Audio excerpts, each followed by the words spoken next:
نحمدہ ونصلی علی رسولہ الکریم اما بعد فاعوذ باللہ من الشیطان الرجیم بسم اللہ الرحمن الرحیم رب اشرح لی صدری ویسر لی امری واحلل عقدۃ من لسانی یفقہوا قولی۔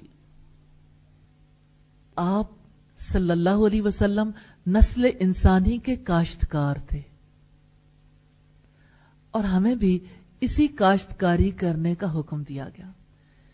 کاشتکار کبھی اپنی فصل کو نہیں بھولتا اور اپنے آپ کو فصل کے نام سے منسوب کرنا چاہتا ہے، اپنے نام سے فصل کو منسوب نہیں کرتا، کھیت کے نام سے خود کو منسوب کرتا ہے۔ تو رب العزت نے فرمایا کاشت کرنے والوں کو یہ بھلی لگتی ہے تاکہ کافر اس کو دیکھنے سے جلیں۔ اللہ نے وعدہ کیا ہے ایمان لا کر نیک عمل کرنے والوں سے کہ ان کو اجر عظیم عطا کرے گا، یعنی اس کاشتکاری کا اتنا بڑا اجر ہے۔ تو تربیت کا کام بنیادی طور پر کاشتکاری جیسا ہے۔ آپ نے کاشت کرنا ہے بیج کو تو پھر نگہبانی بھی کرنی ہے، اگا کے نہیں، اگا کے نہیں۔ حساب کتاب رکھتے ہیں کاشتکار؟ اگر بارش ہو جائے اور بیج جو ہے وہ اندر ہی کہیں سخت زمین کے دب جائے تو پھر کاشتکار کیا کرتا ہے؟ پھر زمین کو ہموار کرتا ہے، یعنی اس کو نرم کرتا ہے اور پھر نیا بیج بو دیتا ہے۔ یہ ہے کرنے والا کام۔ تو ایک ایک لمحے کے لیے دھیان رکھتا ہے۔ جیسے ایسی فصلیں جس پہ دشمن کیڑے زیادہ آ جاتے ہیں تو ان دشمن کیڑوں پہ سپرے بھی کرتا ہے۔ اچھا، فصل کو زیادہ خوراک چاہیے، اس کی مضبوطی کے لیے وہ کہیں کھادیں ڈالتا ہے، کہیں پانی دیتا ہے، سارے ہی کام کرتا ہے نا زمین کی قوت کو بڑھانے والے۔ اور پھر یہ ہے کہ اس کے لیے ایسی جگہ پہ وہ بوتا ہے فصل جہاں پہ سورج کی روشنی بھی آئے اور جہاں پہ تازہ ہوا بھی آئے۔ اب آپ دیکھیں کاشتکار کا رول کیا ہے، وہ کبھی سورج کے اور پودے کے درمیان حائل نہیں ہوتا۔ کوئی یہ بات سمجھائے گا اس کا کیا مطلب ہے؟ وہ کیا روشنی ہے، وہ کیا قوت ہے جی؟ اچھا ہاں جی، قرآن ہمیں یہ بتاتا ہے نبی صلی اللہ علیہ وسلم کی 5 حیثیتیں کہ بے شک ہم نے آپ کو شاہد، مبشر اور نذیر بنایا، وداعیا الی اللہ باذنہ وسراجا منیرا۔ سراج منیر کون ہے؟ محمد صلی اللہ علیہ وسلم۔ اب محمد صلی اللہ علیہ وسلم نے کیا کام کیا؟ اللہ رب العزت کے ساتھ تعلق قائم کیا۔ تو اصل سورس سے جہاں سے روشنی مل رہی ہے اس سے کبھی کاٹنا نہیں ہے۔ اور پھر نبی صلی اللہ علیہ وسلم نے فرمایا العلماء ورثۃ الانبیاء، علماء انبیاء کے وارث ہیں۔ تو اہل علم کے ساتھ اور اساتذہ کے ساتھ تعلق جوڑ کے رکھنا تاکہ روشنی کا یہ تسلسل برقرار رہے، یہ تسلسل برقرار رکھنا ضروری ہے۔ کبھی کبھی ایسا ہوتا ہے کہ لوگ ہمیشہ لوگوں کو اپنی ذات کے گرد گھماتے رہتے ہیں۔ ماں اپنی ذات کے گرد گھمانا چاہتی ہے نا، کیا بچے اس کی ذات کے گرد گھومتے ہیں؟ پھر کبھی نہیں گھومتے۔ جتنا وہ گھمانا چاہتی ہے اتنا ہی زیادہ تکلیف کاٹتی ہے۔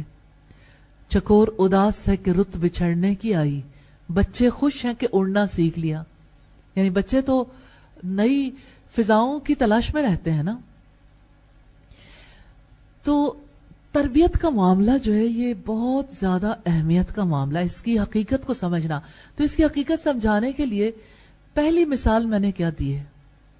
کھجور کے درخت کی ہے، اصلھا ثابت۔ تو آپ کے ذہن میں سدا کھجور کا درخت رہے۔